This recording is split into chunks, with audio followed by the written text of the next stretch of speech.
Hello friends, I'm Joe Skynet and welcome to another Green Stuff World video. In this video I'm going to show you how to paint an alien base using saturated fluorescent colours. After the black primer and before applying the colours, we're going to give it an overall overspray with white. This way when we apply the colours on top we won't need to apply so many coats of the colours to get the saturation we want.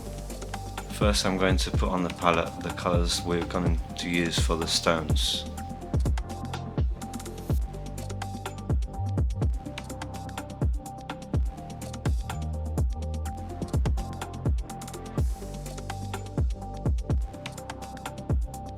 First we're going to give a base coat to all the stones with the darkest colour mixed in with a bit of the first highlight.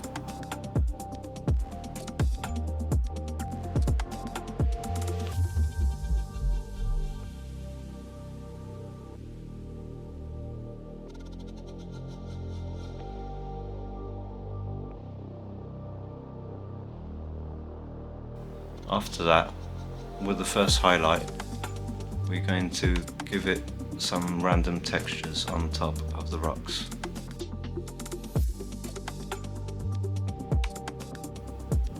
Now I mix in a bit of the second highlight and keep adding more textures.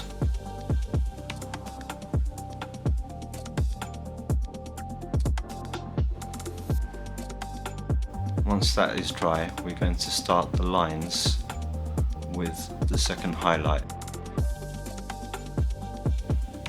These random lines will make the rocks more interesting and give it some alien type texture.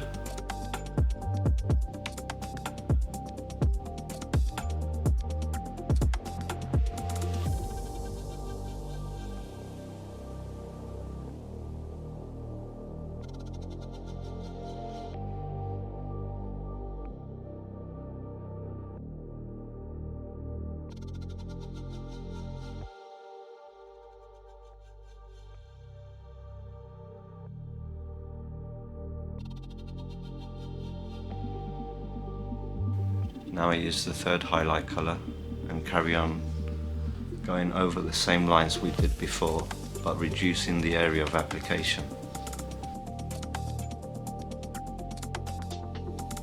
Here I'm starting to focus the highlights of the lines in one spot.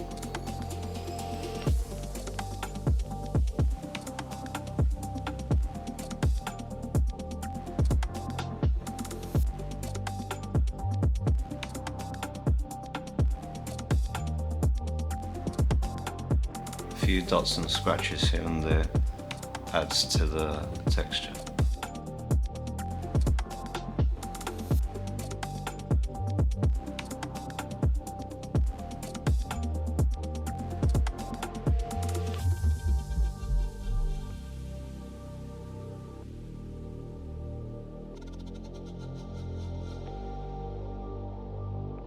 And it's just a matter of going up through the highlight colours and reducing the area of application as well.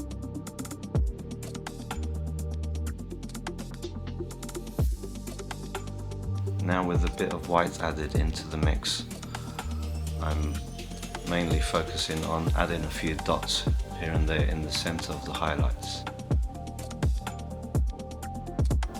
And this is the result of the rock.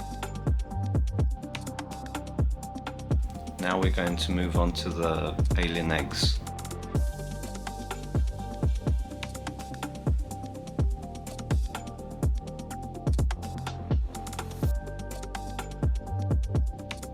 First of all, using the darkest colour, we're going to cover the whole surface of the eggs.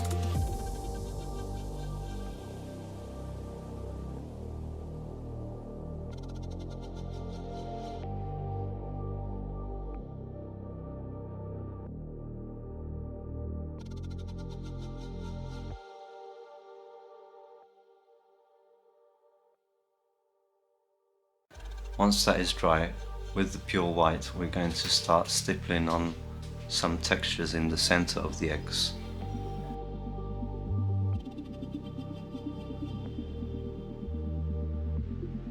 I do this because now we're going to use the fluorescent colors and fluorescent colours needs to have a light colour underneath for it to properly work.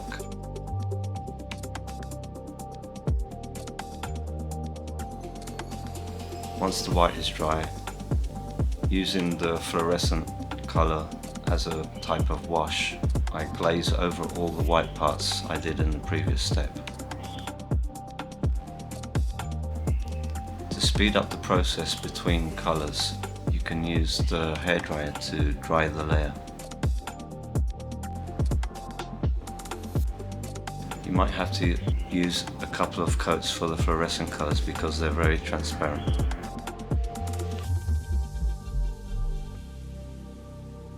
Now I use the white again over the green fluorescent, but this time mainly focusing on the centre parts of the eggs. Once the white is dry, I go over again with the fluorescent colour, but this time with the yellow, just covering the white parts I did in the previous step.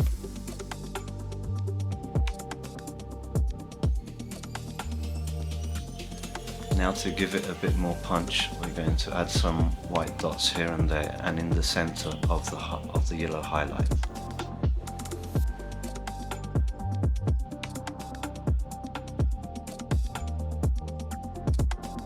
Now we're going to move on to the red part of the base. First I'm going to put all the colours I'm going to use on the palette.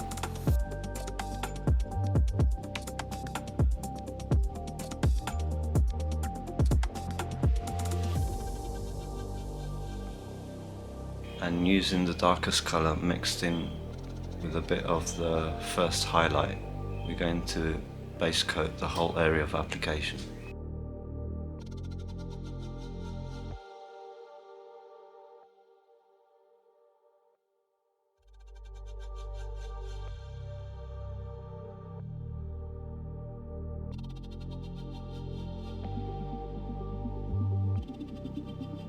Because of the white undercoat we did on top of the black primer, when we apply these base coats and they dry, they'll be lighter and darker in certain areas depending on where we concentrated more white using the airbrush.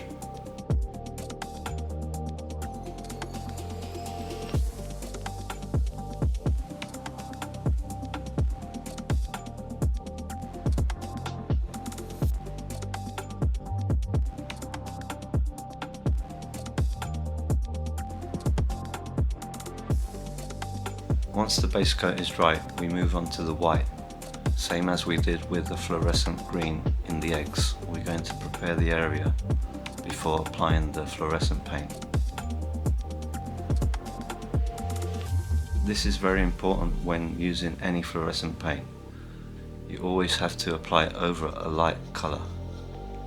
If not, you'll have to apply loads of coats before you get a proper saturation. This way, with just one or two coats, you'll have the maximum saturation of the paint. Here I decide to do the spikes that surround the eggs in the same reddish colour. So first I prepare the area and then give it a base coat.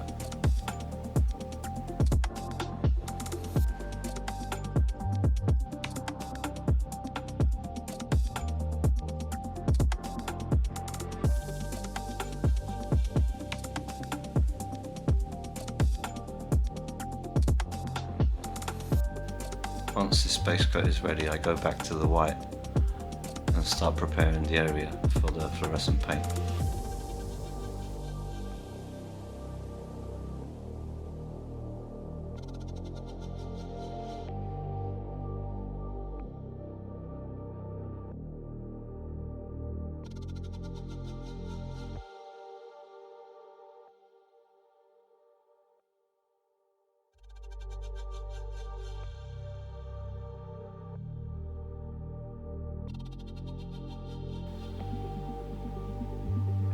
As you can see, I'm applying this white in a smaller area of application than the actual base coat.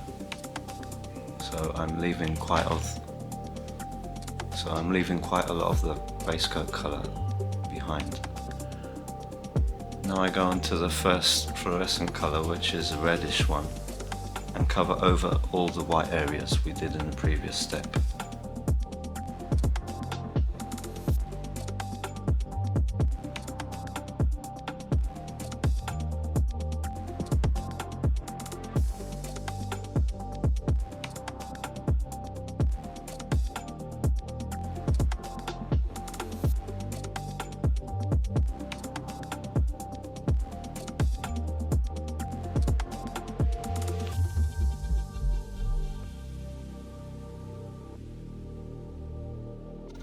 Don't worry if it's not bright enough in this first coat.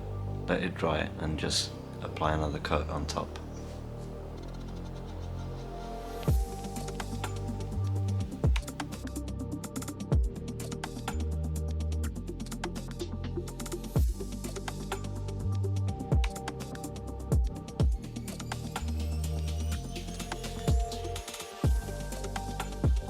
Once that is dry, I go back to the white and repeat the same operation as before, but reducing the area of application even more.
Remember, these fluorescent colours are very transparent, so even with the white undercoat we might have to still give it another coat on top.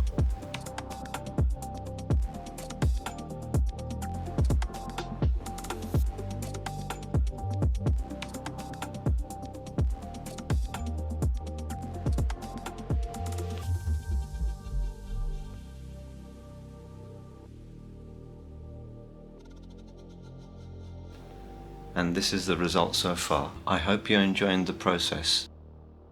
Please check out the second part of this video where I'll be finishing this base. Thanks for watching. Bye.